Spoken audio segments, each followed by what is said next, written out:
نحمده ونصلي على رسوله الكريم اما بعد فاعوذ بالله من الشيطان الرجيم بسم الله الرحمن الرحيم رب اشرح لي صدري ويسر لي امري واحلل عقدة من لساني يفقهوا قولي قل يا عبادي الذين اسرفوا على انفسهم لا تقنطوا من رحمة الله ان الله يغفر الذنوب جميعا انه هو الغفور الرحيم وانيبوا الى ربكم واسلموا له من قبل ان ياتيكم العذاب ثم لا تنصرون واتبعوا احسن ما انزل اليكم من ربكم من قبل ان ياتيكم العذاب بغتة وانتم لا تشعرون ان تقول نفس يا حسرة على ما فرطت في جنب الله وإن كنت لمن الساخرين أو تقول لو أن الله هداني لكنت من المتقين أو تقول حين ترى العذاب لو أن لي كرة فأكون من المحسنين بلى قد جاءتك آياتي فكذبت بها واستكبرت وكنت من الكافرين ويوم القيامة ترى الذين كذبوا على الله وجوههم مسودة أليس في جهنم مثوى للمتكبرين وينجي الله الذين اتقوا بمفازتهم لا يمسهم السوء ولا هم يحزنون الله خالق كل شيء وهو على كل شيء وكيل له مقاليد السماوات والأرض والذین کفروا بآیات اللہ اولئک هم الخاسرون۔ شروع کرتی ہوں اللہ کے نام سے جو بے انتہا مہربان نہایت رحم فرمانے والا ہے۔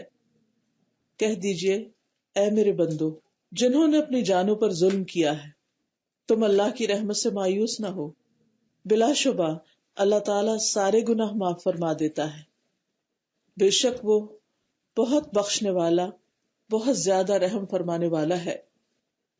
اور تم اپنے رب کی طرف رجوع کرو، پلٹ آؤ، لوٹ آؤ اور اس کے فرما بردار بن جاؤ، مطیع بن جاؤ، اس سے پہلے کہ تم پر وہ عذاب آئے کہ پھر تم مدد نہ کیے جاؤ۔ اور تم اس بہترین بات کی پیروی کرو جو تمہاری طرف نازل کی گئی ہے تمہارے رب کی طرف سے، اس سے پہلے کہ تم پر اچانک کوئی عذاب آ جائے اور تم شعور نہ رکھتے ہو۔ کہیں ایسا نہ ہو کہ کوئی نفس یہ کہے ہائے افسوس اس کوتاہی پر جو میں نے اللہ کے حق میں کی، اور میں تو بلا شبہ مذاق اڑانے والوں میں شامل تھا۔ یا یہ نہ کہے کہ اگر بے شک اللہ مجھے ہدایت دیتا تو میں ضرور متقی لوگوں میں شامل ہو جاتا۔ یا یہ کہے جس وقت وہ عذاب دیکھے کہ اگر میرے لیے دوبارہ لوٹنا ہو تو میں نیکوکاروں میں سے ہو جاؤں۔ کیوں نہیں، یقیناً تمہارے پاس میری آیات آئی تھیں تو تم نے ان کو جھٹلا دیا اور تکبر کیا اور تم انکار کرنے والوں میں سے تھے۔ اور قیامت کے دن آپ دیکھیں گے ان لوگوں کو جنہوں نے اللہ پر جھوٹ بولا کہ ان کے چہرے سیاہ ہوں گے۔ کیا جہنم میں ایسے تکبر کرنے والوں کا ٹھکانہ نہیں ہے؟ اور اللہ تعالیٰ ان لوگوں کو نجات دے گا جنہوں نے تقویٰ کیا ان کی کامیابی کے ساتھ، نہ انہیں کوئی برائی پہنچے گی اور نہ ہی وہ غمگین ہوں گے۔ اللہ ہی خالق ہے ہر چیز کا اور وہ ہر چیز پر نگہبان ہے، اسی کے پاس ہیں چابیاں آسمانوں اور زمین کی۔ اور وہ لوگ جنہوں نے کفر کیا اللہ کی آیات کے ساتھ، یہی لوگ دراصل نقصان اٹھانے والے ہیں۔ معزز خواتین، اس وقت میں نے آپ کے سامنے سورۃ الزمر کی کچھ آیات رکھی ہیں۔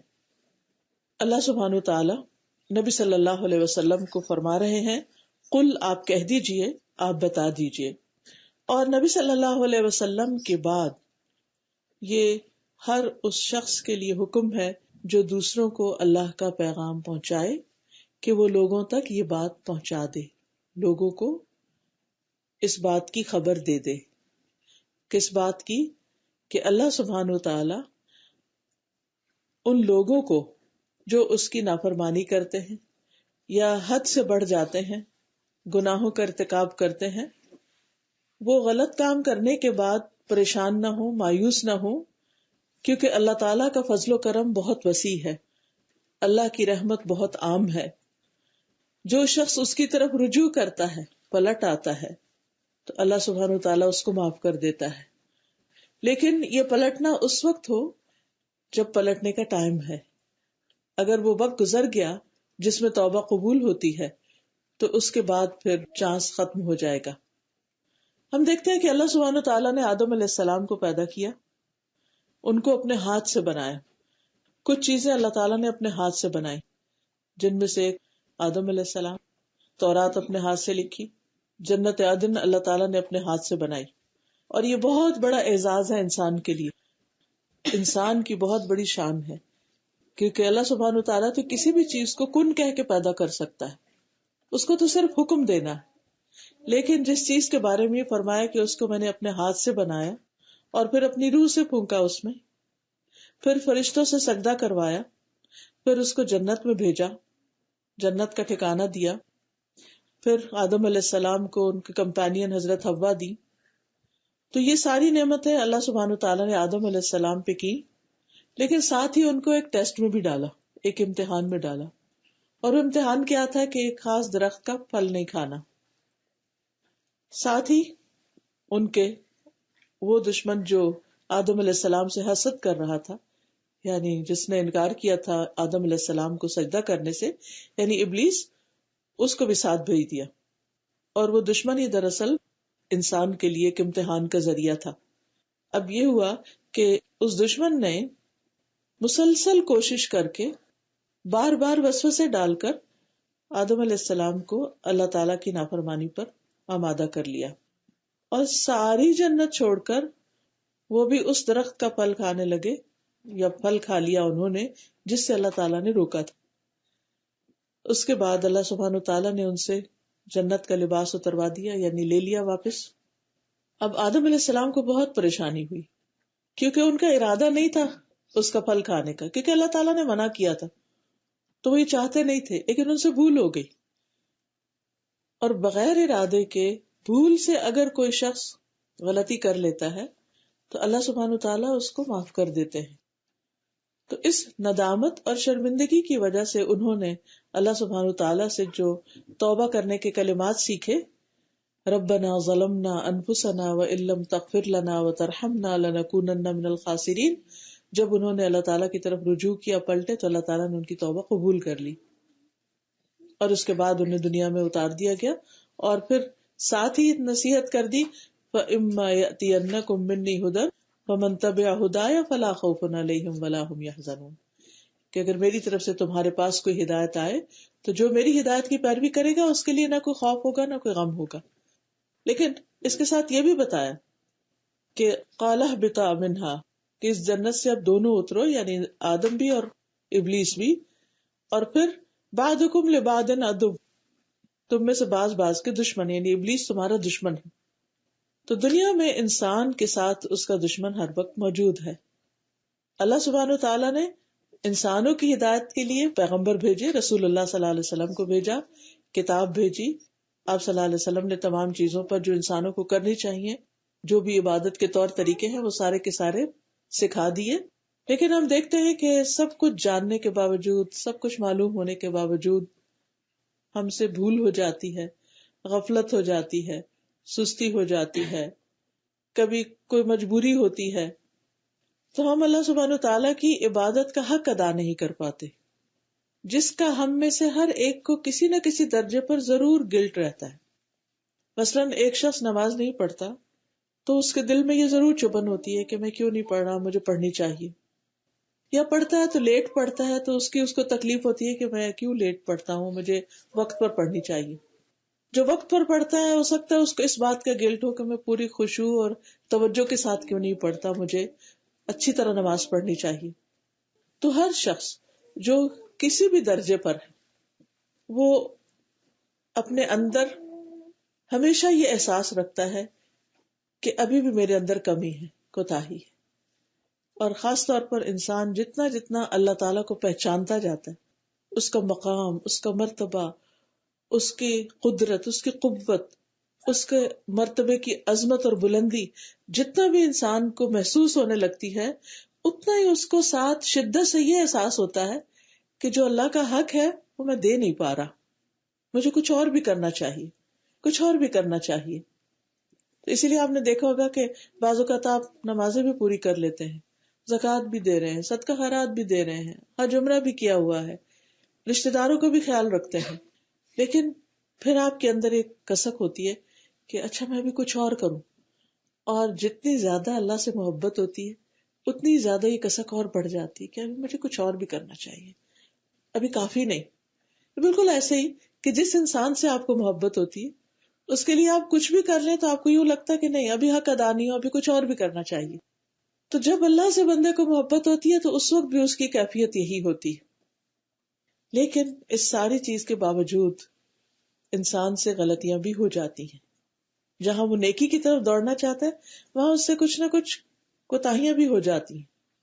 ایسے میں پھر شیطان انسان کو یہ بہکاتا ہے، دیکھو اتنی غلطیاں تم سے ہو گئی، اتنے گناہ ہو گئے، اب تمہاری تو معافی ہونی نہیں، لہٰذا دنیا میں خوب انجوائے کرو، اپنی مرضی کے مطابق جیو، جب آخرت آئے گی دیکھی جائے گی کیا ہوتا ہے. اور اس طرح وہ انسان کو اللہ کی طرف پلٹنے نہیں دیتا، وہ اس کو اپنے ہی راستے پر لگائے رکھنے دیتا. ایسے میں اللہ سبحانہ وتعالیٰ فرماتے ہیں کہ اے رسول صلی اللہ علیہ وسلم آپ لوگوں کو بتا دیجئے، آگاہ کر دیجئے، یا عبادی الذین اسرفوا علی انفسہم، اے میرے بندو جنہوں نے اپنی جانوں پر زیادتی کر لی ہے، اپنے ساتھ ظلم کیا ہے. یہ ظلم کیا ہوتا ہے؟ جب ہم اللہ کی نافرمانی کرتے ہیں تو اللہ تعالیٰ کا کچھ نقصان ہوتا ہے؟ اللہ تعالیٰ کا تو کچھ بھی نہیں بگڑتا. نقصان کس کا ہوتا ہے؟ ہمارا اپنا ہوتا ہے. ہم اللہ سبحانہ وتعالیٰ پر ظلم نہیں کر سکتے، ہم اپنی جان پر ہی ظلم کرتے ہیں جب ہم اللہ کی بات نہیں مانتے. اللہ تعالیٰ کو ہماری عبادت سے کچھ بھی نہیں چاہیے، اگر ہم عبادت کرتے بھی ہیں تو اس کو کوئی فائدہ نہیں ہوتا، اس سے اس کا فائدہ بھی ہم ہی کو ہوتا ہے کیونکہ وہ ہماری ضرورت ہے. جس طرح کھانا پینا ہماری ضرورت ہے، لباس ہماری ضرورت ہے، اسی طرح ہماری روح کو بھی خوبصورت لباس کی ضرورت ہے جس کو لباس التقویٰ کہا گیا قرآن میں. تقویٰ انسان کے دل کو اور انسان کی روح کو جمال بخشتا ہے، خوبصورت بناتا ہے، بیوٹیفائی کرتا ہے. وہ تقویٰ ہوتا ہے کہ ایک کانشیس لائف گزارنا، کہ جس میں انسان کے اندر ایک احساس جاگتا رہتا ہے اور انسان اللہ سے محبت کرتے ہوئے اللہ سے ڈرتا بھی اور اللہ کی طرف بڑھنا بھی چاہتا ہے. تو بہرحال کہا گیا کہ اے میرے بندو جنہوں نے اپنی جانوں پہ کچھ زیادتی کر لی ہے، یعنی گناہوں کا ارتکاب کر کے، اللہ تعالیٰ کو ناراض کر کے، اب تم لا تقنطوا من رحمت اللہ کی رحمت سے مایوس نہ ہو جاؤ. کیونکہ جب انسان مایوس ہوتا ہے تو پھر کیا ہوتا ہے؟ کیا ہوتا ہے جب مایوسی ہوتی ہے تو پھر دل کی کیفیت کیا ہوتی؟ ڈپریشن، ڈپریسڈ ہوتا ہے. یس، ڈپریسڈ ہوتا ہے، اس کا کسی چیز میں دل نہیں لگتا، اس کے اندر ایک بے چینی سی ہوتی ہے، پتہ نہیں میرا کیا بنے گا. اس کو ایک خوف بھی لاحق ہو جاتا ہے کہ میں نے اللہ کو ناراض کیا ہے، کہیں میرے اوپر کوئی مصیبت نہ آ جائے، کیونکہ اللہ سبحانہ وتعالیٰ تو ہر طرح کی قوت رکھتا ہے. تو بہرحال اب یہ کہ لا تقنطوا من رحمت اللہ کی رحمت سے مایوس نہ ہو جاؤ کہ یہ کہنے لگو کہ ہمارے گناہ بہت زیادہ ہیں، ہمیں تو بہت غلطیاں ہیں، ہم تو گناہ گار انسان ہیں، اب کوئی طریقہ نہیں کہ ہم پاک ہو سکیں، صاف ہو سکیں. اور اس طرح انسان پھر اللہ کی نافرمانی پر اصرار کرتا چلا جاتا ہے. اب دیکھیے کہ جن لوگوں کو بھی اس چیز کا احساس ہو جاتا ہے کہ وہ غلط کر رہے ہیں، پھر وہ پلٹنا چاہتے ہیں، تو پلٹنے میں سب سے زیادہ جو مشکل ڈالنے والی چیز ہوتی ہے وہ مایوسی ہی ہوتی ہے. تمہاری توبہ کوئی نہیں ہونی، تمہیں معافی نہیں ملے گی، تم کبھی اچھے انسان نہیں بن سکتے. یہ جو نیگیٹو تھنکنگ ہوتی ہے یہ پھر انسان کو آگے نہیں بڑھنے دیتی. کہتا بس ٹھیک ہے جس حال میں ہوں اسی میں ٹھیک ہوں، اور پھر اپنے اندر کو دباتا رہتا ہے اور مختلف چیزوں میں حصہ لے کے وہ اپنے آپ کو خوش کرنے کی کوشش کرتا ہے. کبھی کسی طرح سوشلائز کرتا ہے، کبھی کچھ کھا پی کے اپنے آپ کو خوش کرنا چاہتا ہے، کبھی گھوم پھر کے کرنا چاہتا ہے، لیکن اندر کی جو ڈیپ ڈاؤن اداسی ہے، سیڈنس ہے، پریشانی ہے اندر کی، وہ جاتی نہیں. دل کے اندر اطمینان کی کیفیت پیدا نہیں ہوتی. ایسے میں اللہ سبحانہ وتعالی سب کو، کوئی بھی ہو، سب کو اس بات کی دعوت دیتے ہیں کہ تم میری رحمت سے مایوس نہ ہو. اب دیکھیے کہ فرعون کے پاس فرعون سے بڑا ٹائرنٹ کون ہوگا اس زمین پر؟ فرعون کے پاس جب موسیٰ علیہ السلام کو بھیجا گیا اور ہارون علیہ السلام کو، تو اللہ تعالیٰ نے فرمایا قولا لہ قولا لینا لعلہ یتذکر او یخشی، اس سے نرمی سے بات کرنا، شاید نصیحت پکڑ لے، شاید اس کو بات سمجھ آ جائے، شاید اس کا بھی دل بدل جائے. یعنی کسی بھی انسان سے آخر تک مایوس نہیں ہونا چاہیے، چاہے اس کی زندگی کسی بھی طرح گزر رہی ہو، کیونکہ اللہ سبحانہ تعالیٰ کا در کھلا ہے. اللہ سبحانہ تعالیٰ فرماتے ہیں حدیث قدسی میں کہ اے بنی آدم، اگر تیرے گناہ آسمان کے کناروں کو چھونے لگے اور پھر تمہیں طرف پلٹ آئے، توبہ کر لے، تو میں اتنی بخشش کے ساتھ تیری طرف آؤں گا. ولا ابالی، مجھے کوئی پرواہ نہیں. یہ اللہ کا فیصلہ ہے، اللہ کا کام ہے، یہ اللہ کے ہاتھ میں ہے، بندوں کے ہاتھ میں نہیں ہے. بندے معاف نہیں کرتے کیونکہ ہمارا واسطہ بندوں سے پڑتا رہتا ہے نا. اگر بندوں کے حق میں کوئی کوتاہی ہو جائے اور ہم جب سوری کرنے جائیں تو وہ انکار، دروازہ بند کر دیتے، جاؤ کوئی سوری نہیں، تم تو روز یہی کرتے ہو. وہ معاف نہیں کرتے. لیکن اللہ سبحانہ تعالیٰ ہر گناہ معاف کر سکتا ہے، بڑے سے بڑا گناہ، کیونکہ اسے کسی سے مشورہ نہیں کرنا، کسی سے پوچھنا نہیں. اور انسانوں کے اندر جو کمزوریاں ہیں کہ ان کے اندر ایک انا ہوتی ہے یا وہ ویک ہوتے ہیں، کیونکہ فورگیونیس جو ہوتی ہے وہ ان لوگوں کی طرف سے ہوتی ہے جو ان کے دل بڑے ہوتے ہیں. بڑے دلوں والے معاف کر سکتے ہیں، جن کے دل چھوٹے ہوتے ہیں وہ نہیں معاف کر سکتے. تو اللہ سبحانہ تعالیٰ کی رحمت تو بہت ہی وسیع ہے. اور پھر اللہ تعالیٰ ہر رات کو پکارتے ہیں بندوں کو کہ اے دن کے گناہ گار تو پلٹا. دن کو پکارتے ہیں کہ رات کے گناہ کرنے والے تو پلٹا. یعنی آخر تک جب تک انسان کی جان حلق میں نہیں آتی اس کے لیے توبہ کا دروازہ کھلا ہے. اور اللہ تعالیٰ ان اللہ یغفر الذنوب جميعا، اللہ سارے گناہ معاف کر دے گا، خواہ شرک ہو، قتل ہو، زنا ہو، سود خوری ہو، جھوٹ ہو، غیبت ہو، والدین کی نافرمانی ہو، کسی پہ جادو کیا ہو، رشتوں کو کاٹنا ہو، کیونکہ سارے کبیرہ گناہ، رشتوں کو کاٹنا، رشتوں کو توڑنا، اور کسی پر کوئی الزام لگا دینا یا کچھ، یعنی کسی بھی قسم کا کوئی گناہ ہوا ہے تم سے، توبہ کر لو. توبہ کرنے کا مطلب کیا ہے؟ اس گناہ کو چھوڑ کے واپس آ جاؤ اور اپنی زندگی کو اچھے سے گزارنا شروع کر دو. نمازیں چھٹ گئی ہیں، روزے رہ گئے ہیں، کچھ بھی ہو گیا ہے، معافی مانگ کے آئندہ سے اپنی زندگی کی اصلاح کر لو، کیونکہ انہ هو الغفور الرحیم، وہ واقعی بہت بخشنے والا، بہت مہربان ہے. کیونکہ یہ مغفرت اور رحمت اللہ سبحانہ تعالیٰ کے ذاتی اوصاف ہیں جو کسی بھی وقت اس سے الگ نہیں ہوتے. کسی بھی وقت وہ ہر لمحے معاف کر سکتا ہے، وہ دن کو بھی، وہ رات کو بھی، وہ انسان کی جوانی کے دنوں میں بھی، بڑھاپے میں بھی، وہ موت کے قریب بھی ہمیشہ بخش سکتا ہے.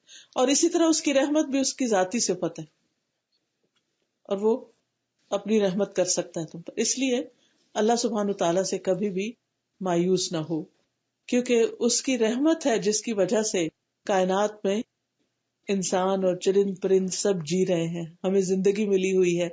ورنہ ہم میں سے ہر ایک کے گناہوں کو اگر دیکھا جائے، یعنی ہم بعض اوقات امیجن نہیں کر سکتے کہ ہماری غلطیاں کتنی ہیں. میں اس کو اس طرح امیجن کرتی ہوں کہ اگر میں ایک دن میں صرف ایک گناہ کروں اور وہ گناہ ایک پتھر کے یا ایک اینٹ جتنا ہو، اور میں اس کو ایک کمرے میں ڈال دوں، دوسرے دن دوسری ڈال دوں، تیسرے دن تیسری، چوتھے دن چوتھی، تو ایک مہینے کے بعد 30 اینٹوں کا ڈھیر لگا ہوا ہوگا. اور ایک سال میں کتنا ہوگا؟ صرف ایک گناہ اگر کیا ہو تو اللہ ہی جانتا ہے کہ ہمارے اعمال نامے میں کتنے ڈھیر لگے ہوئے ہیں. لیکن اللہ سبحانہ تعالیٰ ان سب کو ڈیلیٹ کر سکتا ہے، ان سب کو ریموو کر سکتا ہے، ان سب کو دور کر سکتا ہے، اور پھر درگزر کرتا چلا جاتا ہے. تبھی تو ہم جی رہے ہیں، ورنہ اگر ہمارے کسی ایک گناہ پر بھی وہ پکڑنا چاہے تو ہم دوسرا سانس نہ لے سکیں، ہم جو نعمتیں انجوائے کر رہے ہیں ان میں سے کچھ بھی انجوائے نہ کر سکیں. اور پھر آپ دیکھیے کہ اللہ سبحانہ تعالیٰ کی رحمت اس کے غضب پر غالب ہے، حاوی ہے. یعنی ان رحمتی وسعت کل شیء، ہر چیز پر اس کی رحمت چھائی ہوئی، زمین و آسمان پر، چرند پرند پر، انسانوں پر، حیوانوں پر، سب پر اس کی رحمت ہے. اور پھر آپ دیکھیے کہ اللہ تعالیٰ کی رحمت حاصل کرنے کا طریقہ کیا ہے. اس میں ایک بڑا طریقہ یہ ہے کہ ارحموا من فی الارض یرحمکم من فی السماء. تم زمین والوں پر رحم کرو، آسمان والا تم پر رحم کرے گا. اور اس کی عملی مثال کیا ہے کہ بنی اسرائیل کی ایک عورت تھی جو غلط کام کرتی تھی، تو ایک دفعہ اس کہیں جا رہی تھی تو پیاس لگی، پانی پینے کے لیے کوئی ڈول نہیں تھا، وہ کنویں میں اتری، پانی پیا، جب واپس چڑھی تو دیکھا کہ کتا ہانپ رہا ہے، تو واپس اتری کنویں میں. آپ دیکھیے اوپر سے نیچے آنا ہو تو ہم سوچتے ہیں کئی بار کہ اچھا اب نیچے کوئی ہم سے پانی مانگے تو ہم کہیں اچھا نیچے سے جا کے لاؤں، بیڈ روم سے کوئی کہے نا اچھا اب کچن میں جاؤں، تو یعنی ٹھیک ہے ہر وقت تو نہیں ہم کرتے لیکن سستی آ ہی جاتی. تو اس میں آپ دیکھیے کہ وہ اترتی ہے، اپنے موزے میں پانی بھر کے لا کے کتے کو پلاتی. اس نے ایک جانور پر رحم کیا تو اللہ سبحانہ وتعالیٰ نے اس پر اپنی رحمت فرمائی اور اس کے سارے گناہ معاف کر دی. تو ہم سب کے لیے لازم ہے کہ اگر ہم چاہتے ہیں کہ اللہ سبحانہ وتعالیٰ ہم پر اپنی رحمت نازل فرمائے تو ہمارا دل انسانوں کے لیے، حیوانوں کے لیے، جانوروں کے، ہر ایک کے لیے، ہر مخلوق کے لیے نرم ہونا چاہیے. کیونکہ جو خیر نرمی سے آتی ہے وہ سختی سے نہیں آتی، جو دوسروں کی کیئر کرنے سے آتی ہے وہ دوسروں کے ساتھ جفا برتنے سے نہیں آتی. تو اس لیے اگر ہم چاہتے ہیں کہ اللہ تعالیٰ ہم پر بھی رحم کرے تو پھر ہم لوگوں پر، من فی الارض، زمین میں جو بھی کوئی ہے سب پر ہی رحم کرے. حتیٰ کہ اگر کسی ضرورت سے کسی جانور کو کل کرنا پڑتا ہے تو اس پر بھی رحم کرے. جب اینیمل سلاٹر کرتے ہیں تو اس وقت بھی آپ صلی اللہ علیہ وسلم فرمائے کہ اس کے سامنے چھری نہ تیز کرو، اور چھری تیز ہو تو اس کے گلے کو لگاؤ تاکہ اس کو اذیت نہ ہو، کیونکہ جتنی دفعہ تم اس کے اوپر گھماؤ گے اس بیچارے کو اتنی ہی اذیت ہوگی. تو تیز ہوگی تو فوراً کام ہوگا اور اس کے لیے آسانی ہو جائے گی. اسی طرح اپنے گھر والوں پر یا اپنے بچوں پر تو ہم مہربان اور شفیق ہوتے ہی ہیں، لیکن ہمیں ان لوگوں کے بارے میں بھی سوچنا چاہیے کہ جن کی کوئی کیئر کرنے والا نہیں ہے. آرفنز ہیں، ایسے بچے ہیں جو ضرورت مند ہیں. پھر اسی طرح بزرگ، بوڑھے لوگ، بعض اوقات ہمارے اپنے گھروں کے اندر ہوتے ہیں، اپنے ہی گرینڈ پیرنٹس، ان لاز میں سے کوئی، کہ ان کا بڑھاپا ہمارے حصے میں آ جاتا ہے. تو بہت بڑی سعادت ہے کہ کوئی ایسے بے بس اور پریشان حال لوگوں کے اوپر رحم کرے. اور اس رحم کرنے میں صرف کھلانا پلانا ہی نہیں، کیونکہ انسان کی ضرورت صرف کھانا پینا نہیں ہوتی، ان کے ساتھ بات کرنا، ان کا حال پوچھنا، ان کو امپورٹنس دینا، ان سے مشورہ کرنا، ان کو توجہ دینا، ان کی غلطیوں کو معاف کر دینا، یہ سب ان کے اوپر رحم کرنے میں آتا ہے. تو اگر انسان سے پاسٹ میں کوئی بھی گناہ ہوئے ہوں، کوئی بھی زیادتیاں ہوئی، مثلاً کسی انسان کے ساتھ زیادتی ہو گئی، کسی رشتہ دار کے ساتھ ہو گئی، کسی جانور کے ساتھ، کہیں بھی اپنی جان پہ کوئی بھی ہم نے ظلم کیا، حقوق اللہ یا حقوق العباد میں کمی کر کے، تو پھر اس بات کی ضرورت ہے کہ ہم اس کا ازالہ کریں، کسی ضرورت مند کی ضرورت پوری کر کے، کسی مجبور، بے کس، بیمار، بوڑھے، بچے، ایسے لوگ جو اپنی کیئر نہیں کر سکتے ان کی مدد کر کے، تو اللہ سبحانہ وتعالیٰ تم پر مہربانی کرے گا.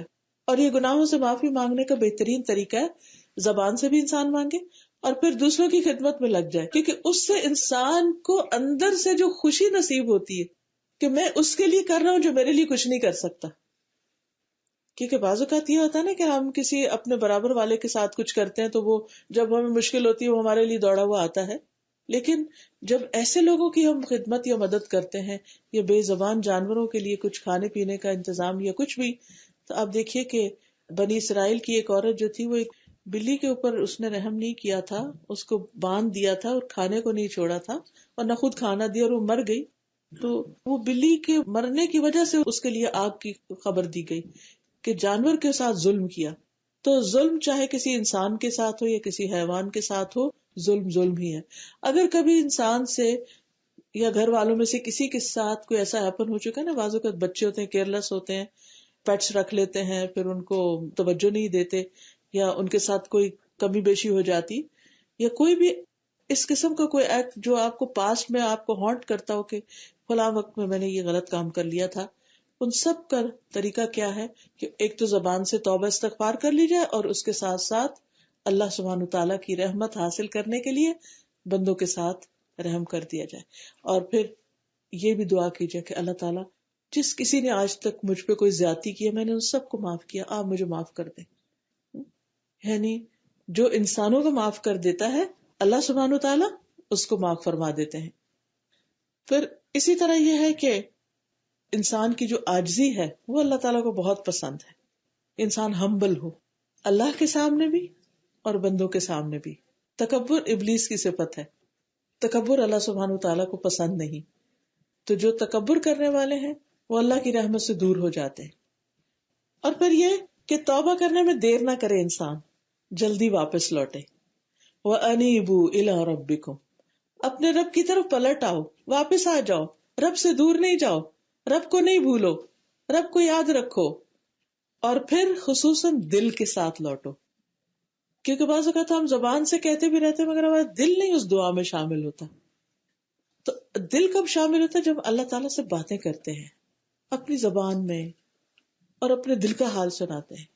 کیونکہ بعض اوقات ہم دکھی ہوتے ہیں نا، پریشان ہوتے ہیں یا لونلی فیل کرتے ہیں، تو ہمارا دل چاہتا ہے کہ کوئی ہو جس سے ہم اپنے اس دکھ تکلیف کو شیئر کر سکیں. یا کوئی ہمیں ہرٹ کر دیتا ہے، ہمارا دل چاہتا ہے کہ ہم کسی سے اس کا ذکر کریں.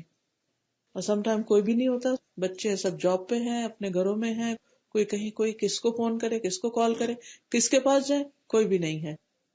نہیں، اس سے پہلے ہم اللہ سبحانہ و تعالیٰ کی طرف لوٹیں. اکیلے میں ایسے ہی باتیں کریں جیسے آپ سمجھے کہ آپ کے ساتھ کوئی ہے اور آپ اس سے باتیں کر رہے ہیں. اس سے باتیں کریں اور پھر اپنے دل کا حال سنائیں اللہ کو، اور اللہ سبحانہ و تعالیٰ کے سامنے عاجزی کریں. نماز میں تو ہم سجدہ کرتے ہی، ویسے ہی سجدے میں بھی جا سکتے ہیں، ویسے سجدے میں چلے جائیں، اللہ سے مانگے، اس کے آگے جھک جائیں. وَأَسْلِمُوا لَهُ، اسلموا کا معنی ہے کہ اخلاص کے ساتھ، جس میں کوئی ریاکاری نہ ہو. کیونکہ جب تک اخلاص نہیں ہوتا انسان کے اندر تو صرف ظاہری اعمال انسان کو فائدہ نہیں دیتے. تو اللہ تعالیٰ فرماتے ہیں کہ اپنے رب کی طرف پلٹ آؤ، لوٹ آؤ، اس کے اطاعت گزار بندے بن جاؤ. پہلے اگر نافرمانی کرتے تھے تو اب اس کی بات مانو. من قبل ان یأتیکم العذاب، اس سے پہلے کہ تم پر کوئی سزا، کوئی عذاب، کوئی تکلیف آ جائے، کسی تکلیف کے آنے سے پہلے. اب دیکھیں کہ جب انسان کوئی غلط کام کرتا ہے تو وہ لکھا جاتا ہے. اب اس نے اپنے لیے جو بھی کیا اس کو بھرنا ہے، وہ اس کے اوپر واپس آئے گا، یا دنیا میں، قبر میں، آخرت میں. کیونکہ آپ دیکھیے کہ آدم علیہ السلام نے جب بھول کے اس درخت کا پھل کھایا تھا تو کیا ہوا تھا؟ اللہ تعالیٰ ناراض ہوئے تھے. ہم آدم کی اولاد ہیں. یہ نہیں ہو سکتا کہ ہم غلط کام کرتے جائیں اور ہر چیز کر کر کے کہیں کوئی بات نہیں، کوئی بات نہیں، کوئی بات نہیں. نہیں، جو غلط ہے وہ غلط ہے، ہمیں اس کی اصلاح کرنی ہے اور پھر اللہ سبحانہ تعالیٰ کی طرف پلٹنا ہے. ورنہ دنیا میں بھی پکڑ ہو سکتی ہے، دنیا میں بھی پکڑ ہو سکتی. دنیا کی جو پکڑ ہوتی ہے نا، بعض اوقات آپ دیکھیں کہ آپ نے کسی کے بارے میں کوئی ایسی غلط بات سوچی ہوتی ہے، آپ دیکھتے کہ وہ چیز کوئی اور آپ کے بارے میں سوچنا شروع کر دیتا ہے، حالانکہ آپ تو نہیں کر رہے ہوتے. ایدی صاحب کے بارے میں کتاب پڑھ رہی تھی، ایدی کی جو بایوگرافی، اس میں وہ کہتے ہیں کہ ایک دفعہ میں نے کسی کو تھپڑ لگا دیا کیونکہ غصے میں آگے ہوں گے، ظاہر جو شخص اتنا کام کرتا کبھی اریٹیٹ بھی ہو جاتا. میں کہتے میرے ہاتھ میں درد شروع ہو گیا اور وہ ٹھیک ہی نہیں ہو رہا تھا، ٹھیک ہی نہیں ہو رہا. تو ان کو ریئلائزیشن ہوئی کہ یہ کیا ہوا، یہ کیوں ہوا. تو ہمیں بھی بعض اوقات سمجھ آ رہی ہوتی ہے کہ یہ جو ہم نے دوسرے کے ساتھ کیا ہے نا، اب وہ میرے ساتھ بھی وہی ہو رہا ہے. اردو میں بھی کہتے ہیں نا، جیسا کرو گے ویسا بھرو گے. جو کسی کے لیے گڑھا کھودتا ہے خود اس میں گرتا ہے. تو بعض اوقات انسان ہے نا، شیطان بھی ساتھ ہے، نفس بھی ساتھ ہے. تو پھر انسان کبھی غصے میں آ کے، شیطان خود جیلس ہوا تھا، کبھی انسان کے اندر جیلسی ڈال دیتا ہے، کبھی کسی طرح، کبھی کسی کوئی نہ کوئی ایسی چیز انسان سے بھول چک ہو جاتی، کیونکہ ہم میں سے کوئی بھی فرشتہ نہیں، ہم سب انسان ہیں. تو ایسی صورت میں انسان کو کسی کی خاطر نہیں، اپنی خاطر توبہ کر لینی چاہیے کہ اللہ میں اب نہیں کروں گی، مجھے یہ نہیں کرنا. کیونکہ اس سے پہلے کہ تم پکڑے جاؤ، ثم لا تنصرون، پھر مدد نہ کیے جاؤ. دنیا میں تو انسان پر کوئی تکلیف آتی ہے تو انسان اللہ سے دعا کر لیتا ہے، معافی مانگ لیتا ہے. لیکن آپ دیکھیے کہ مرنے کے بعد تو ہم نہیں لوٹ سکتے نا. مرنے کے بعد جب قبر میں منکر نکیر آ کے سوال کریں گے تو وہاں تو واپسی کا کوئی راستہ نہیں. کسی کو بلا نہیں سکتے، نہ کوئی ٹیلی کمیونیکیشن سسٹم ہے، نہ کوئی وائرلیس ہے، نہ کوئی اور طریقہ ہے. وہاں سے تو کسی کو حال بھی نہیں بتا سکتے کہ اب ہمارے ساتھ کیا ہو رہا ہے. دنیا میں تو جب کوئی ایک شہر سے دوسرے شہر میں جاتا ہے تو فون کر کے حال پوچھتے رہتے ہیں، میسج کر کے پوچھتے رہتے ہیں اب کیا ہو رہا ہے، اب کیسے ہو، اب کیسے، خبر رکھتے ہیں اپنے پیاروں کی. لیکن وہاں کوئی کسی کی خبر رکھ ہی نہیں سکتا. اور آخرت میں تو ویسے ہی ہر ایک کو اپنی پڑی ہوگی، کون کس کو پوچھے گا. تو اس لیے اللہ تعالیٰ خود ہی فرما رہے ہیں کہ اس چیز کو ابھی اینٹیسپیٹ کرو، اور اس سے پہلے کہ واپسی کا کوئی راستہ نہ ہو لوٹ آؤ. اور کیا کرو، وَاتَّبِعُوا أَحْسَنَ مَا أُنزِلَ إِلَيْكُم مِّن رَّبِّكُم، اور پیروی کرو ان بہترین باتوں کی جو تمہارے رب کی طرف سے تمہاری طرف نازل کی گئی ہیں. یہ ہے اصل میسج کرنے کا کام، کہ اللہ نے تم پر جو اتارا ہے اس کو فالو کرو. کیا اتارا ہے؟ قرآن اتارا ہے، رسول بھیجا، رسول پر حکمت بھی اتاری. قرآن مجید میں اللہ تعالیٰ فرماتے ہیں وَأَنزَلَ اللَّهُ عَلَيْكَ الْكِتَابَ وَالْحِكْمَةَ، اللہ نے قرآن بھی اتارا، حکمت بھی اتاری. اور حکمت کیا ہے؟ نبی صلی اللہ علیہ وسلم کی احادیث، آپ کے اقوال، آپ کی باتیں. تو وَاتَّبِعُوا، اس کی پیروی کرو، احسن ما انزل الیکم، ان بہترین باتوں کی جو تمہاری طرف تمہارے رب نے اتاری ہیں. اب رب نے کیا اتارا ہے؟ اگر ہم اس کا خلاصہ دیکھیں، قرآن اور سنت کی تعلیمات کو آپ دو حصوں میں تقسیم کر لیں. نمبر 1 باطنی اعمال، دل کے عمل، اور نمبر 2 ظاہری اعمال. یہ دو چیزیں اللہ نے اتاری ہیں قرآن میں اور سنت میں. باطنی اعمال کیا ہیں؟ ایمان، تقوی، اللہ کی محبت، ان سب چیزوں کا ہم سے تقاضا کیا گیا. پھر اس کے ساتھ ساتھ اللہ کی خشیت، اس کا خوف، اس کے بندوں کی خیر خواہی، دوسروں کے لیے دل کے اندر نرم گوشہ رکھنا. کیونکہ بندوں کے بارے میں ہم جو کچھ سوچتے ہیں نا، اچھا یا برا، تو اس کو بھی چیک کیا جا رہا ہے کہ ہمارے گمان کیسے ہیں. قرآن مجید میں آتا ہے اجتنبوا کثیرا من الظن، بہت زیادہ گمان سے پرہیز کرو. ان بعض الظن اثم، بعض گمان گناہ ہوتے ہیں. تو گویا دل کے اندر جو چیزیں ہیں ان پر بھی پکڑ ہو سکتی. تو انسان کو اپنے تھاٹس پر بھی نظر رکھنی چاہیے، کیونکہ ان کا بھی حساب ہوگا. پھر اس کے بعد ظاہری امور کیا ہیں؟ ظاہر میں کرنے والے کام کیا ہیں؟ جیسے نماز ہے، زکوٰۃ ہے، حج ہے، صدقہ خیرات ہے، بندوں کی خدمت ہے، اپنی ذمہ داریوں کو پورا کرنا ہے. ان سب کی ڈیٹیل قرآن و سنت میں آئی. تو وَاتَّبِعُوا أَحْسَنَ مَا أُنزِلَ إِلَيْكُم مِّن رَّبِّكُم، اللہ تعالیٰ نے جو کمانڈمنٹس دی ہیں، جو ڈوز اینڈ ڈونٹس بتائے ہیں، ان کو فالو کرو. ایسا کرنے والا ہی دراصل منیب بھی ہوتا ہے، مسلم بھی ہوتا ہے. انیبو کرنے والا، پلٹنے والا کیا ہے؟ منیب. اور اسلمو یعنی وہ ہے مسلم. مسلم وہ ہوتا ہے جو اللہ تعالیٰ کی باتیں مانتا ہے، اس کے احکامات پر چلتا ہے. پھر ساتھ ہی خبردار کر دیا گیا من قبل ان یأتیکم العذاب بغتۃ وانتم لا تشعرون، اس سے پہلے کہ تم پر اچانک عذاب آ جائے اور تمہیں خبر بھی نہ ہو، تمہیں پتہ بھی نہ چلے کہ یہ کیا ہوا، یہ کہاں سے پکڑ آ گئی. تو اپنی زندگی کو غنیمت جانو، اپنی جوانی کو غنیمت جانو، اپنی طاقت اور صلاحیت اور اس وقت کو غنیمت جانو جو سر ملا ہوا ہے. کتنے ہی لوگ تھے جو ہمارے ساتھ تھے کچھ عرصہ پہلے، لیکن آج وہ دنیا میں نہیں ہے، جا چکے ہیں. ہمارا بھی وقت لکھا ہوا ہے، ہمیں بھی ہمیشہ یہاں نہیں رہنا، آگے ہی جانا ہے. تو اس لیے آج کی فرصت سے فائدہ اٹھائیں، صحت سے فائدہ اٹھائیں، ہوش و حواس کام کر رہے ہیں، اس سے فائدہ اٹھائیں، اور غفلت سے جاگیں، کیونکہ کل کوئی چیز کام نہیں آئے گی. اور پھر ان تقول نفس یا حسرت علی ما فرطت فی جنب اللہ، کہ کہیں کوئی شخص یہ نہ کہے ہائے افسوس، ہائے حسرت یا حسرتا، اس بات پر جو میں نے اللہ کے حق میں کوتاہی کی، میں نے اللہ کے حق ادا نہیں کیے.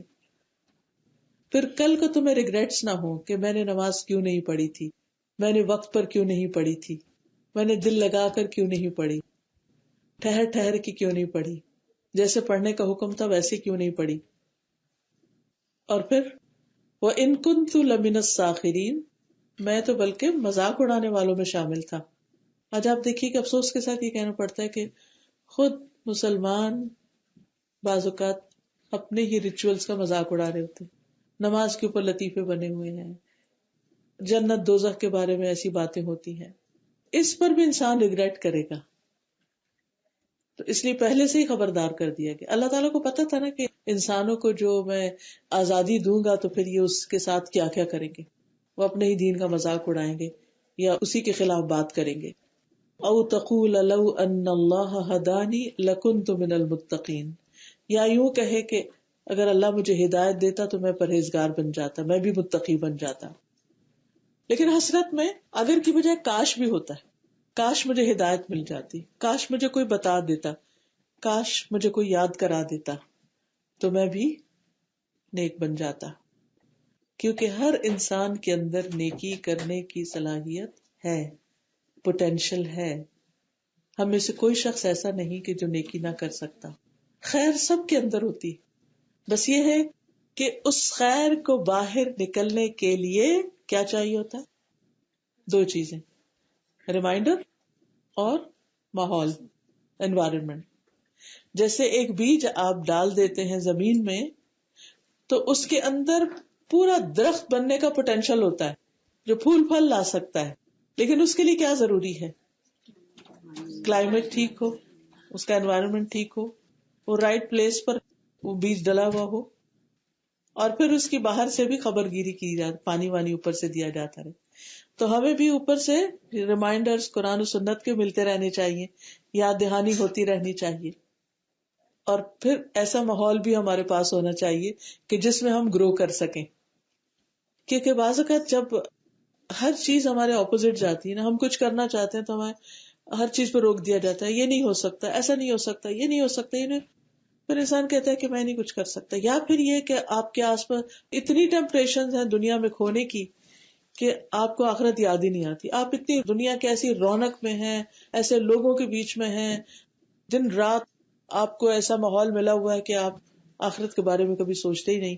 تو اس میں بھی پھر انسان اطاعت سے غافل ہو جاتا ہے.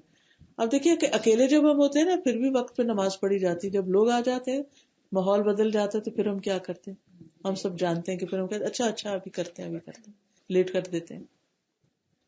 او تقول حین تری العذاب، یا جب عذاب دیکھ لے تو کہنے لگے، سزا دیکھ کے انسان کہے، لو ان لی کرۃ، کاش مجھے ایک بار دنیا میں واپس جانے کا موقع مل جائے تو میں ضرور پھر نیکوکاروں میں شامل ہو جاؤں، نیک بن جاؤں گا. لیکن اللہ تعالیٰ دوبارہ نہیں بھیجیں گے، چاہے کوئی شخص کتنا بھی روئے، واپسی نہیں ہے. کیوں نہیں واپسی؟ اس لیے کہ مرنے سے پہلے اللہ تعالیٰ اس کو مختلف طرح کے سچویشن میں ڈال کے جگاتے ہیں. ہر انسان کی زندگی میں ایسے مرحلے آتے ہیں جو بڑے مشکل ہوتے ہیں، اور اس میں اس کو دراصل شیک کیا جاتا ہے، جھنجھوڑا جاتا ہے کہ جاگ اٹھو، جاگ اٹھو، اللہ کی طرف رجوع کرو. کبھی اس سے کوئی اس کی پیاری چیز لے لی جاتی ہے، کبھی اس کو کسی غم سے دوچار کیا جاتا ہے، کبھی اس کے سامنے ہدایت کی کوئی بات آتی ہے. یعنی چانسز اللہ تعالیٰ ہر بندے کو دیتا ہے، ہر بندے کو مواقع ملتے ہیں، چاہے کائنات کی نشانیوں سے، چاہے اس کے اندر کے خیالات سے. آپ نے دیکھا ہوگا کہ بہت دفعہ بیٹھے بیٹھے آپ کو کچھ کرنے کا آئیڈیا آ جاتا ہے. کبھی آپ نے سوچا کہ یہ کہاں سے آیا؟ اگر آپ خود لانا چاہیں تو لا سکتے نہیں. یہ انٹیوشن کیا ہوتی ہے؟ یہ اللہ ہی کی طرف سے آپ کے دل میں ڈالا جاتا ہے. اللہ سبحانہ وتعالیٰ ہر انسان کو اچھے کام کرنے کے لیے کسی نہ کسی طرح اس کو احساس دلاتا ہے، لیکن انسان اس آواز پر لبیک نہیں کہتا، وہ آواز سنتا نہیں، دل کی اس بات کو مانتا نہیں. اللہ تعالیٰ فرمائیں گے، بلا قد جاءتک آیاتی، کیوں نہیں، میری آیات تیرے پاس آئی تھی، پہنچی تھی. ہم سب کے پاس قرآن ہے، ہم سب حق جانتے ہیں، لیکن فکذبت بہا، تم نے ان کو جھٹلا دیا، واستکبرت، اور تم نے تکبر کیا، وکنت من الکافرین، اور تو انکار کرنے والوں میں شامل ہو گیا. اس لیے انسان کو اس بارے میں ضرور سوچنا چاہیے کہ وہ اللہ سبحانہ تعالیٰ کی آیات کے ساتھ کیا کر رہا ہے. جب اللہ تعالیٰ کا کوئی حکم آ جاتا ہے تو وہ دل میں کیا سوچتا ہے، کروں گا یا نہیں، مجھ سے نہیں ہوتا، یہاں نہیں ہو سکتا، ایسا نہیں ہو سکتا، ویسا نہیں ہو سکتا. ہم سب کو اپنے بارے میں سوچنا چاہیے کہ جب بھی اللہ تعالیٰ کا کوئی حکم ہمیں معلوم ہوتا ہے تو ہم کس طرح ریئیکٹ کرتے ہیں، پازیٹیو وے میں یا نیگیٹو وے میں، اسے ایکسپٹ کرتے ہیں یا ریجیکٹ کرتے ہیں. یہ دو چیزیں ہی ہوتی ہیں. پھر اللہ تعالیٰ فرماتے ہیں وَيَوْمَ الْقِيَامَةِ تَرَى الَّذِينَ كَذَبُوا عَلَى اللَّهِ وُجُوهُهُمْ مُسْوَدَّةٌ. قیامت کے دن تم دیکھو گے کہ جن لوگوں نے اللہ پہ جھوٹ باندھا ان کے چہرے سیاہ ہوں گے. اللہ پہ جھوٹی بات کی، جی ہاں، کیونکہ دنیا میں انہوں نے حق کو چھپا دیا، حق پہ پردہ ڈال دیا، تو اللہ سبحانہ تعالیٰ بھی ان کے چہرے کے اوپر سیاہ پردہ ڈال دے گا. جیسا عمل ویسی جزا. دنیا میں انہوں نے حق کی روشنی کو دبایا، قیامت کے دن ان کی روشنی چلی گئی. اب یہ کون سے کام ایسے ہوتے ہیں، کون سی باتیں ایسی ہوتی ہیں جن کو اللہ پہ جھوٹ باندھنا کہا جاتا ہے؟ اس میں سب سے پہلے تو شرک ہوتا ہے کہ اللہ کے ساتھ کوئی اور بھی الہ ہے. کسی کو اللہ کا بیٹا قرار دینا، یا کسی کو اللہ کی بیوی قرار دینا، یا پھر بتوں کو یا کسی بھی اور چیز، کسی اور آبجیکٹ کو اللہ تعالیٰ کے ساتھ ملانا. تو اللہ سبحانہ و تعالیٰ اس کو کسی صورت بھی قبول نہیں کرتے. پھر اسی طرح اللہ کی ریفرنس سے ایسی بات لوگوں کو بتانا جو اللہ تعالیٰ نے کہی نہیں، اور یہ بہت بڑی جھوٹی بات ہوتی ہے. ایک ہوتا ہے نا بندوں پہ جھوٹ باندھنا، یعنی کسی بندے نے کچھ کہا نہیں تو اس سے لگا کے کسی کو کچھ بات کہہ دی، فلاں یہ کہہ رہا تھا حالانکہ اس نے کہا نہیں ہوتا. یہ بھی بہت بڑا جرم ہے. لیکن جب انسان اللہ سبحانہ تعالیٰ کے بارے میں یہ کہتا ہے تو یہ اور بھی بڑا جرم ہو جاتا ہے. کبھی یہ نہ کہے کہ قرآن میں یہ لکھا ہے جب تک کہ یقین نہ ہو لکھا ہے یا نہیں لکھا. کبھی یہ نہ کہے کہ حدیث میں یہ بات آئی ہے جب تک یقین نہ ہو کہ یہ حدیث میں آئی ہے یا نہیں آئی. اگر یاد نہیں ہے، صحیح طرح یاد نہیں، تو پھر اس کو انسان آگے نہ کسی سے کہے. پھر اسی طرح جھوٹی نبوت کا دعویٰ کرنا، یا پھر کسی بات کو شریعت کا حصہ بنا دینا، دین کا حصہ بنا دینا، حالانکہ وہ دین کا حصہ ہے نہیں. خواہ لوگ جیسے بدعات وغیرہ ہوتی ہیں کہ اس کام کے کرنے کا اتنا ثواب ہوگا، حالانکہ نہ قرآن میں ثواب بتایا گیا نہ حدیث میں ثواب بتایا گیا. تو اس قسم کی باتوں سے بھی پرہیز کرنا چاہیے. پھر اللہ تعالیٰ فرماتے ہیں الیس فی جہنم مثوی للمتکبرین، کیا جہنم میں تکبر کرنے والوں کے لیے جگہ نہیں ہے، ٹھکانہ نہیں ہے؟ یعنی یہاں تکبر کی کیا بات آئی، ایروگنس کیا ہے؟ ہاں دیکھیے کہ جب اللہ تعالیٰ کسی بات کے، کسی کام کے کرنے کا حکم دیتے ہیں اور کوئی نہیں کرتا، جان بوجھ کے نہیں کرتا، جیسے ابلیس نے نہیں کیا، تو اس نے کہا انا خیر منہ، میں جو کر رہا ہوں وہ ٹھیک ہوں، میں بہتر ہوں. مجھے آگ سے تو نے بنایا، اس کو مٹی سے بنایا. مٹی کی خاصیت ہوتی ہے نیچے جانا، اور آگ کی کیا ہوتی ہے بھڑک بھڑک کے اوپر آنا. تو وہ اپنے آپ کو بڑی چیز سمجھتا تھا، اس لیے وہ آدم کے سامنے نہیں جھکا. اصل میں وہ آدم کے آگے نہیں جھکنا تھا، وہ تو اللہ کے حکم کے آگے جھکنا تھا. اللہ تعالیٰ جب ہمیں کسی بات کا حکم دے دیتے ہیں تو پھر وہ ہمارے لیے ایک امتحان بھی ہوتا ہے کہ ہم مانتے ہیں کہ نہیں مانتے. اور پھر اللہ تعالیٰ خود تو نہیں بول کے بتاتے نا ہمیں، کوئی انسان ہی ہمیں بتاتا ہے. جب کوئی انسان بتا رہا ہوتا ہے تو بعض اوقات ہم کیا کہتے ہیں، چپ کرو بس کرو، بہت زیادہ نصیحتیں نہیں کرو، مجھے نہ کہا کریں یہ کرنے کو، یہ میں نہیں کر سکتی، مثلا کچھ بھی ایسا کہہ سکتے. تو یہ جان بوجھ کر جو انکار ہے اللہ کے حکم کا، اس کی بنیادی وجہ تکبر ہوتی ہے کہ جو کچھ میں سوچتا ہوں، جو میں کرتا ہوں وہ زیادہ بہتر ہے، یہ نہیں ہو سکتا. اور اسی طرح جب اللہ تعالیٰ کسی کام کے نہ کرنے کے لیے کہے کہ یہ نہیں کرو، اور پھر انسان کرتا ہے کہ نہیں میں تو یہ کروں گا، تو یہ حد سے بڑھنا ہوتا ہے. پھر اللہ نے روک لگائی کہ بس اس سے آگے نہیں جانا، تو پھر انسان کیا کرتا ہے، جب اس سے آگے جانے لگتا ہے تو پھر اللہ کی نافرمانی ہو جاتی ہے. بہرحال دوسری طرف اللہ تعالیٰ فرماتے ہیں وَيُنَجِّ اللَّهُ الَّذِينَ اتَّقَوْا بِمَفَازَتِهِمْ، جو پرہیزگار ہیں ان کی کامیابی کی وجہ سے اللہ ان کو نجات دے گا. یعنی کامیابی تقوی کے ساتھ ہے. لا يمسهم السوء، ان کو کوئی تکلیف نہیں چھوئے گی، یعنی قیامت کے دن انہیں کوئی تکلیف نہیں ہوگی. ولا هم يحزنون، اور نہ وہ غمگین ہوں گے، کیونکہ دنیا میں وہ پھونک پھونک کے قدم رکھتے رہے، حلال حرام کی پرواہ کی انہوں نے، جائز ناجائز کی، اللہ کی اطاعت کی. تو اللہ تعالیٰ قیامت کے دن ان کو ہر تکلیف سے بچا لیں گے، ہر برائی سے بچا لیں گے. سو کا لفظ جو ہے نا، برائی کے لیے بھی آتا ہے اور تکلیف کے لیے بھی آتا ہے. اس سے پتہ یہ چلتا ہے کہ جو دنیا میں برائی سے بچتے رہیں گے، قیامت کے دن کی برائی یعنی تکلیف سے ان کو بچا لیا جائے گا. اور اس وقت وہ کیا کہیں گے؟ الحمدللہ الذی اذھب عنا الحزن، اللہ کا شکر جس نے ہم سے غم دور کر دیا. ان ربنا لغفور شکور، بے شک ہمارا رب بڑا ہی بخشنے والا قدردان ہے. تو بہرحال جو اللہ کا تقوی اختیار کرتے ہیں ان کے لیے مکمل امن اور پیس ہوگا، ہر تکلیف اور ہر برائی سے محفوظ ہوں گے. اور آخر میں فرمایا اللہ خالق کل شیء، ہر چیز کا خالق اللہ ہے. یاد رکھیے اللہ تعالیٰ کے سوا اس کی صفات اور اس کے ناموں کے علاوہ ہر چیز مخلوق ہے، کریشن. اللہ کریٹر ہے، اللہ ہی نے ہر چیز پیدا کی، خالق کل شیء. لیکن اس کے جو نام ہے، اس کی جو صفات ہیں، اس کے جو ایٹریبیوٹس ہیں وہ تخلیق نہیں ہے. ٹھیک ہے. اسی طرح اس کا جو کلام ہے قرآن، یہ اللہ کا کلام ہے، اسپیچ ہے. یہ بھی اس نے کریٹ نہیں کیا بلکہ یہ اس کا حصہ ہے، بولا ہے اس نے.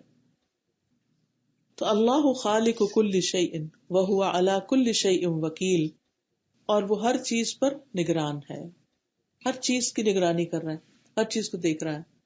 لہو مقالید السماوات والارض، اسی کے پاس آسمان و زمین کی چابیاں ہیں، ہر خیر اسی کے ہاتھ میں، ہر رکاوٹ وہ دور کر سکتا ہے، ہر بند دروازہ وہ کھول سکتا ہے.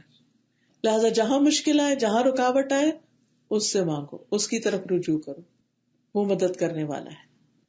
والذین کفروا بآیات اللہ اولئک هم الخاسرون، اور وہ لوگ جو اللہ کی آیات کا انکار کرتے ہیں وہی دراصل نقصان اٹھانے والے ہیں. تو یاد رکھیے کہ اللہ سبحانہ وتعالی جس کے لیے رحمت کا دروازہ کھول دے تو اس کو کوئی روک نہیں سکتا، اور جس کے لیے وہ بند کر دے اسے کوئی کھول بھی نہیں سکتا اس کے بعد. اور وہ زبردست حکمت والا ہے. تو اس سے اللہ تعالیٰ کی عظمت کا پتہ چلتا ہے. وہ ہر چیز کا کنٹرول اس کے ہاتھ میں ہے. اس لیے جو لوگ اللہ کی قدر نہ کرے، اس کا حق ادا نہ کرے، اس کی باتوں کا انکار کر دے، اولئک هم الخاسرون، یہی لوگ دراصل نقصان اٹھانے والے ہیں. یعنی اس چیز کو نہیں پانے والے جس سے ان کی اصلاح ہو سکتی ہے، جن سے وہ اللہ کی عبادت اور اخلاص میں آگے بڑھ سکتے ہیں.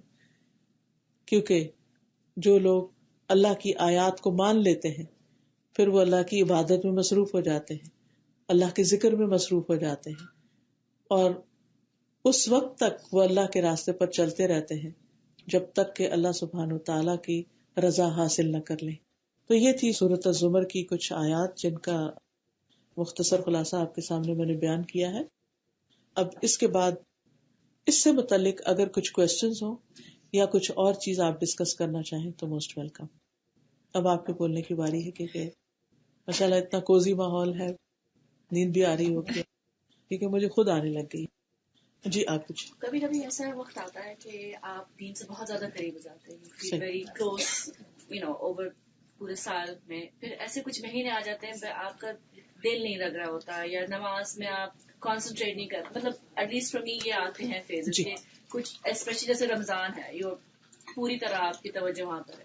پھر آتے ہیں کچھ مہینے، I don't know if it's seasonal یا ڈپریشن ہے یا کچھ ہے کہ بالکل نہ قرآن پڑھنے میں دل لگتا ہے یا نماز ٹھیک سے پڑھی نہیں جا رہی ہے. نماز اکثر ہی ہوتا ہے پڑھ کے میں بھول جاتی ہوں کہ میں نے کیا پڑھا، کیا کتنے رکعات، کانسنٹریشن نہیں ہوتی. تو کانسنٹریشن، بٹ اٹس لائک وہ ایسا گراف جاری ہوتی ہے کہ اپ اینڈ ڈاؤن، کچھ ہوتا ہے کہ بالکل ڈاؤن ہو جاتی ہے. اور پھر یہ کیوں ہوتی ہے اور اس کو کس طرح واپس لائیں؟ ٹھیک ہے، بہت اچھا کوشچن آپ کا.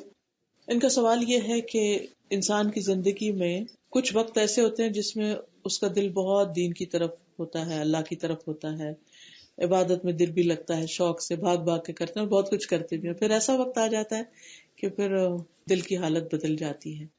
اس میں 2-3 چیزیں ہیں. نمبر 1 تو یہ کہ عربی میں دل کو قلب کہتے ہیں، اور قلب کا مطلب ہوتا ہے الٹ پلٹ ہونا. تو دل جو ہے وہ ایک حالت میں رہ ہی نہیں سکتا. مثلا ہم اپنی آنکھوں کو ایک رخ پہ جما سکتے ہیں نا، اسے دیکھ سکتے ہیں. دل کو ایسے نہیں کر سکتے کہ ایک چیز کے اوپر ہی صرف ہم فوکس رکھیں، اس کی ہر لمحے اس کے اندر چینج آتی. پھر قرآن و سنت سے یہ بھی ہمیں پتہ چلتا ہے کہ ایمان کی حالت بڑھتی بھی ہے، ایمان بڑھتا بھی ہے اور ایمان کم بھی ہوتا ہے. پھر یہ ہے کہ سوال یہ پیدا ہوتا ہے کہ اگر یہ ہے کہ ہمارے دل کے اندر ہر وقت چینج آتی ہے اور پھر ایمان بھی بڑھتا اور گھٹتا ہے، تو ایسا کیوں ہوتا ہے؟ اب دیکھیے کہ کائنات کی جتنی بھی چیزیں نا، ان میں ہمارے لیے بہت نشانیاں ہیں. مثلا پھر پودوں ہی کی مثال دوں گی یا جانوروں کی بھی دے سکتے ہیں.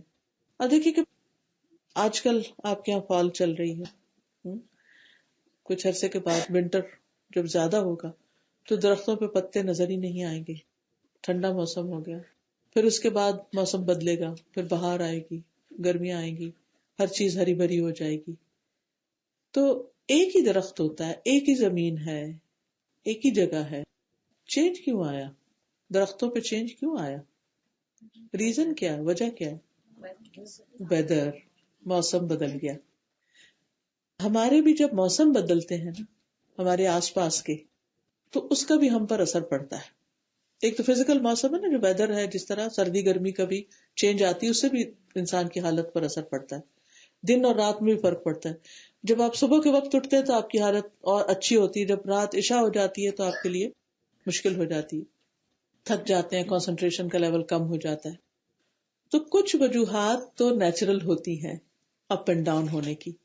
سارے دن میں ہمارے ایمان کا لیول ایک طرح رہ سکتا ہی نہیں، کیونکہ ہماری فزیکل کنڈیشن بدلتی رہتی ہے، موسم بدلتا رہتا ہے. کبھی نیند آ جاتی ہے ہمیں، کبھی تھکاوٹ ہو جاتی ہے، کبھی کوئی بیماری آ جاتی ہے، کبھی یعنی یہ چیزیں ہوتی ہیں. اور اللہ سبحانہ تعالیٰ کو اس کا اچھی طرح پتا ہے کہ میرا یہ بندہ جان بوجھ کے نہیں کر رہا، اس وقت یہ یعنی کہ اس کی مجبوری ہے. اور اس سے انسان کو اپنی حقیقت پتہ چلتی ہے کہ میں کتنا ویک ہوں، کہ میں کمزور ہوں، اور میں صرف اسی وقت فنکشن کر سکتا ہوں کہ جب اللہ سبحانہ تعالیٰ چاہتا ہے، کیونکہ نیند بھی اللہ ہی نے رکھی ہے اور ہماری ایک ضرورت بھی ہے. اچھا، ایک تو یہ وجوہات ہوتی. اس فزیکل ویدر کے ساتھ ساتھ ایک اور چیز بھی ہوتی ہے، اور وہ ہوتی ہے ہماری کمپنی، ہمارا ماحول. ہم دن کا زیادہ وقت کہاں گزارتے ہیں، کن کاموں میں گزارتے ہیں، کن لوگوں میں گزارتے ہیں، اور اس کے مطابق ہمارے اوپر کیفیات بدلتی ہیں. جیسے اگر ہمیں بھوک لگی ہے تو ہم کیا کرتے ہیں، اب بہت تھکاوٹ ہو جائے، کوئی کام نہیں ہوگا ہم سے، پھر ہم کھانا کھا لیتے ہیں تو اس کے بعد کیا ہوتا ہے، فریش ہو جاتے ہیں، انرجیٹک ہو جاتے ہیں، پھر ہم اپنے کام کاج میں لگ جاتے ہیں. کھانا نہ بھی کھائیں، ایک کپ چائے بھی پی لیں تو اس سے بھی گزارا ہو جاتا ہے. ٹھیک ہے. تو ہمارا جو ماحول ہے، ہمارے جو کام ہیں، ہماری جو دلچسپیاں ہیں، یہ ہم پر اثر انداز ہوتی ہیں. رمضان میں کیوں ایمان بڑھتا ہے؟ کیونکہ روزہ ہوتا ہے، کیونکہ راتوں کو مسجدوں میں جا رہے ہوتے ہیں، یا تلاوت یا تراویح یا نفل یا کچھ نہ کچھ کر رہے ہوتے ہیں، صدقہ خیرات بھی زیادہ کر رہے ہوتے ہیں. اور صرف ہم نہیں کر رہے ہوتے، اور بھی سب کر رہے ہوتے ہیں. تو ہمیں ایک پورا ماحول مل جاتا ہے، موسم میں باہر آ جاتا ہے نیکیوں کا.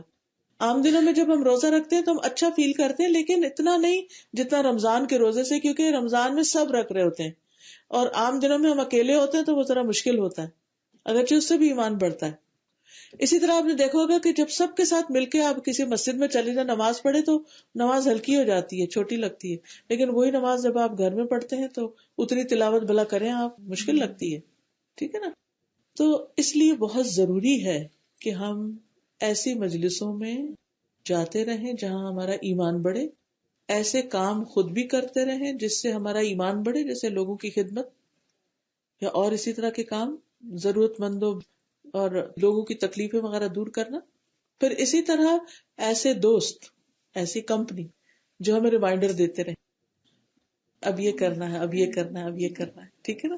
ایک دوسرے کو، کیونکہ اللہ تعالیٰ فرماتے ہیں والعصر، زمانے کی قسم، وقت کی قسم کھائی گئی، ان الانسان لفی خسر، بے شک انسان نقصان میں، الا الذین آمنوا، مگر وہ لوگ جو ایمان لائے، وعملوا الصالحات، انہوں نے اچھے عمل کیے، وتواصوا بالحق، ایک دوسرے کو حق کی تلقین کی، وتواصوا بالصبر، اور ایک دوسرے کو تھام کے رکھا، صبر کی تلقین کی.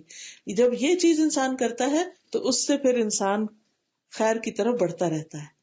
ہر شخص کمزور ہے، ہم خلق الانسان ضعیفا، سب انسان کمزور پیدا کیے گئے. انسانوں کی ایک سرٹن لمٹ ہے، ہماری انرجی کی، ہماری طاقت کی، ہماری قوت کی، ہماری صلاحیتوں، ہر چیز کی.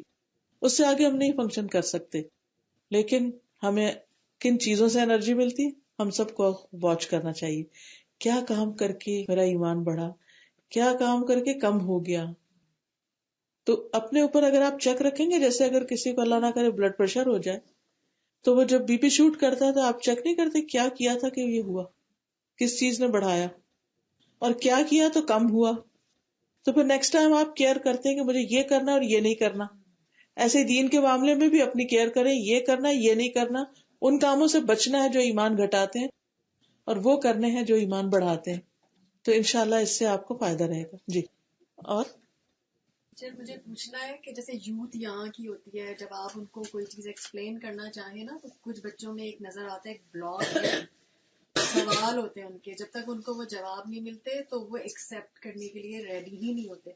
اب جب میں بہت اسٹرگل کرتی ہوں، میں ہر طرح سے جواب دینے کی کوشش کرتی ہوں تو کہتی ہیں آپ کے بس کی بات نہیں ہے، آپ اتنی پڑھی لکھی نہیں، ابھی آپ نہیں سمجھ سکتے. بعض لوگ جو ہے نا بچے، اور ان کے جو کوسچنز ہوتے ہیں نا، یا تو میں ان کو پھر یہ سمجھ لوں کہ یہ قانون سمم بکمن امیون ہے کہ ان کو ان کے حال پہ چھوڑ دیا جائے، یا پھر کھوج میں لگے رہے. مثال کے طور پر ان کا سوال ایک یہاں آ کے اٹک جاتا ہے کہ اللہ کی تخلیق کس نے کی.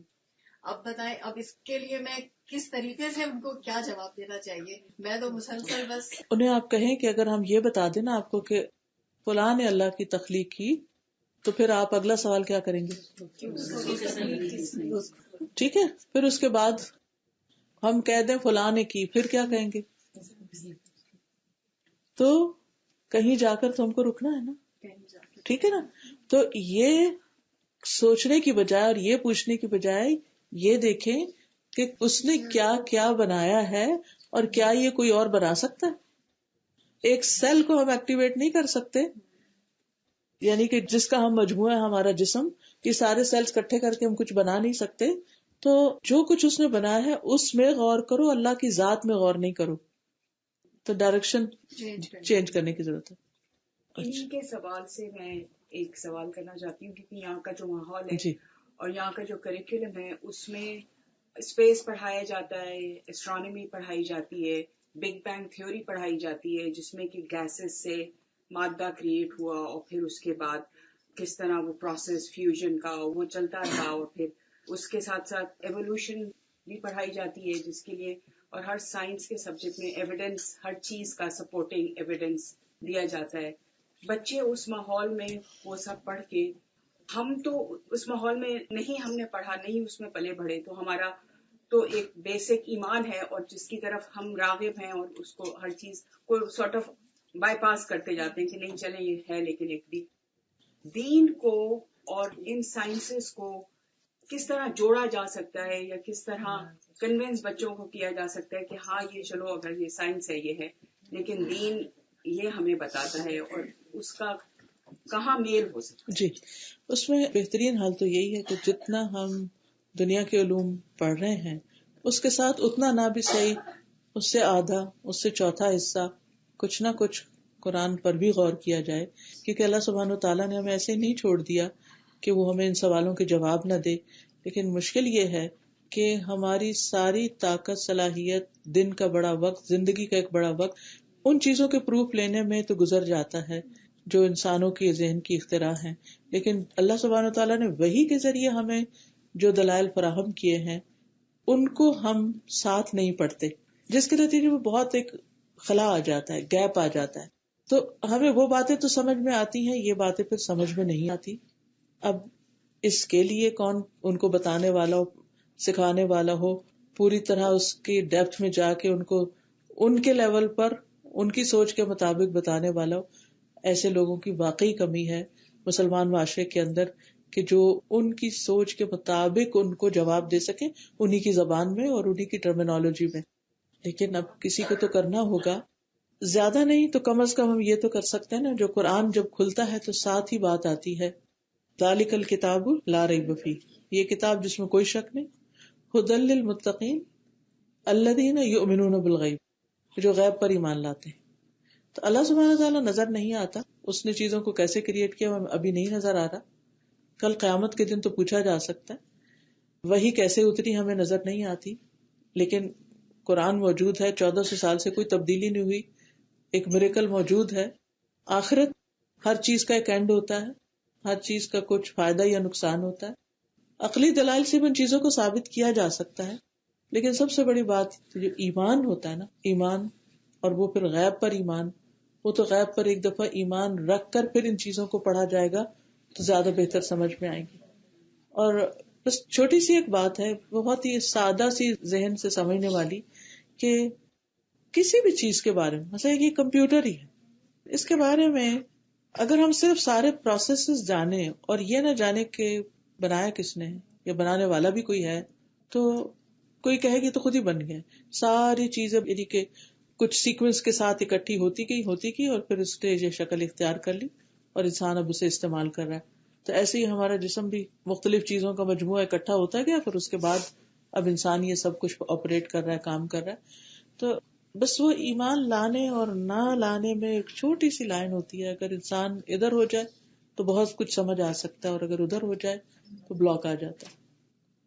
میں اس کا جواب دینا چاہوں گی کہ فردر اب آپ سائنس کی جتنی بھی ڈاکومنٹری دیکھیں دیکھنی چاہیے، اور اس میں اب انہوں نے کہا کہ بگ بینگ تھیوری سے پہلے کیا تھا، اور اس میں انہوں نے کہا کہ بالکل پچ ڈارک اندھیرا تھا and there was sound waves. تو اس سے اب ہمیں یہ پتا چلتا ہے کہ اللہ تعالیٰ کا فیکن، کہ اللہ تعالیٰ نے کہا کن کا کلمہ، تو وہ ساؤنڈ یہ اب یہ سوال ہوگا ساؤنڈ کہاں سے آئی؟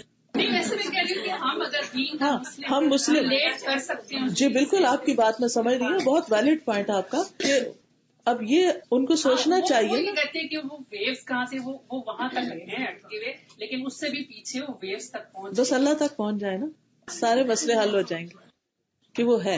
جی آپ فرمائیے. پارٹیکل جو ہوتا ہے they call it the God particle because they don't know what to call it. So us particles کو scientists instead of Higgs particle they call it the God particle کیونکہ ان کو سمجھ میں نہیں آتا کہ وہ ساؤنڈ ویو کہاں سے ہے. God particle. تو پھر بات وہی ایمان والی ہو گئی نا، پھر کہیں تو ماننا پڑے گا، اور یہ انسان کا ٹیسٹ ہے. اور کوئی کچھ ایڈ کرے گا؟ السلام علیکم. وعلیکم السلام. ایک چیز یہ جو سائنس والی بات ہے نا، بچوں کے لیے نا یہ چیز ہمیں کنفرم کرنی چاہیے کہ سائنس جو ہے نا وہ ایک ڈیولپنگ نالج ہے، ٹھیک ہے، اٹس ڈیولپنگ ایوری ڈے. وہ تھیریز آتی ہیں اور 20 ایئرس کے بعد سائنس خود اس کو ڈینائی کر دیتی ہے، ٹھیک ہے. لیکن قرآن پاک جو ہے نا وہ ہمیشہ سے اس کی جو دلیل ہے نا وہ ڈینائی نہیں ہو سکتی، ایک ہی رہی. وہ ود ٹائم وہ پروف کرتا ہے اپنے آپ کو. دیکھیں جیسے حضور صلی اللہ علیہ وسلم کے جو صحابہ تھے، جب اس آیت پہ انہوں نے جسے کہتے ہیں نا ایمان لے آئے تھے کہ جنت میں بیٹھے ہوئے لوگ جب پوچھیں گے کہ میرا وہ ساتھی کہاں ہے، اور اسی وقت اللہ تعالیٰ ان کو وہ دکھا دیں. اب ہمارے پاس آئی پیڈ ہے، اس زمانے میں نہیں تھا. تو don't evaluate a masters degree on second grade. Science is a second grade education which is developing every day. Quran Pak is there. It's a master's degree. So never ever evaluate a second grade education کو. آپ science کو آپ کہہ رہے ہو قرآن پاک کو، یہ اتنی بڑی مثال ہے، صحابہ کرام نے نہیں کہا کہ کیسے دیکھیں گے، آپ کو اللہ تعالیٰ نے دکھا دیا. تو بچوں میں یہ چیز انسٹال کریں کہ قرآن کو ہم نے سائنس پہ ایویلویٹ نہیں کرنا، سائنس کو قرآن پہ ایویلویٹ کرنا ہے. That's where we are wrong. اور ان کو مثالیں قرآن میں وہی ان کی بات، جب آپ قرآن پاک پڑھیں گے تو آپ کو وہ معجزے نظر آئیں گے. اوکے، میرا خیال اتنا ہی کافی ہے. پھر جزاکم اللہ خیرا، بارک اللہ فیکم. جی فرمائیے. ہمارے پیرنٹس جیسے یہاں نہیں ہیں جی پاکستان میں، کچھ ہمارے بہت قریبی رشتے دار انڈیا میں جن کی ویزا ہی ہمیں نہیں دیتے، تو ہم کس طرح ہمارا وہ کرنا کہ ہم بات تو کر لیتے ہیں روز فون پر الحمدللہ، اور اچھی طرح لمبی بھی کر لیتے سب کچھ، لیکن وہ فزیکل ان کی خدمت مطلب 80+ ماشاء اللہ، تو کس طرح کی جائے؟ کچھ اس پہ ہمیں. جی چلیں، انڈیا کا تو ویزا نہیں ملتا، مگر یہ کہ جہاں تک ہم جا سکتے ہیں سال میں ہم مرتبہ جاتے ہیں. جی، تو پھر جتنا وسعت میں استطاعت میں ہے، اور باقی ان کی نیڈس کو پورا کریں، ان کے لیے انتظام کریں. اگر ان کو کمپنی چاہیے تو کسی کا بندوبست کر کے آئیں. تو اس طرح کی اگر ہم ہماری اپنی پرسنل انٹریکشن کی وہ کمی نظر آتی جی بس وہ نہیں، مطلب وہ کھلتا ہے. وہی نا، جیسے جب ہم بچے تھے، جوان تھے، ان کے پاس تھے، وہ وقت تھا کرنے کا. اس کے بعد تو عورتوں پر ویسے بھی ذمہ داری نہیں رہتی اس طرح، کیونکہ وہ اپنی ذمہ داریاں ان کی جب دوسری آ جاتی ہیں تو ان پر وہ فرائض ہو جاتے ہیں. لیکن یہ ہے کہ جس حد تک ہو سکے جتنا بھی کر سکیں. لیکن آپ دیکھیں کہ کتنے لوگ ایسے ہیں کہ جن کو یہ موقع ملا ہوا بھی ہے لیکن پھر بھی وہ اس سے فائدہ نہیں اٹھا رہے. وہ تو ہم جیسے سے کوئی پوچھے کہ کس جی طرح ہمیں. بالکل الحمدللہ یہ احساس بھی اللہ دیتا ہے اور توفیق بھی اللہ دیتا ہے. اللہ تعالیٰ قبول کرے. سبحانک اللہم و بحمدک اشہد ان لا الہ الا انت استغفرک و اتوب الیک.